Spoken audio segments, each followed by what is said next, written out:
ගෘහණියන් විදියට අපේ දවස ගෙවෙන්නේ ගෙදර දොර වැඩ එක්ක. දවසේ වැඩ අතරේ අපි කැමති දේවල් වෙනුවෙන් කාලය වෙන් කරන්න එක බොහෝ වෙලාවට මගහැරෙනවා. ඒ නිසා මම හිතන්නේ අපි හැමෝටම හිත සතුටු කරන පුංචි හරි හොබි එකක් තියෙන්න ඕනේ. මම දකින විදිහට හොබි එකක් කියන්නේ අපිට අපි වෙනුවෙන් ගන්න පුළුවන් පුංචි මී ටයිම් එකක්.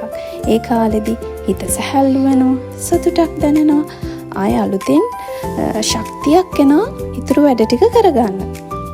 සමහරක් දවස්වලට කාලයක් නෑ වගේ තමයි. ඒත් හැම වැඩක්ම එක දවසේ ඉවර කරන්න ඕනේ නෑ. හදිසි නැති වැඩ ටික පැත්තකින් තියලා අපි ආස දෙයක් කරන්න පොඩි හරි වෙලාවක් ගන්න එක වැදගත්. මොකද අපි ටිකක් රීචාර්ජ් වෙන්න ඕනේ. තවත් හේතුවක් තියෙනවා.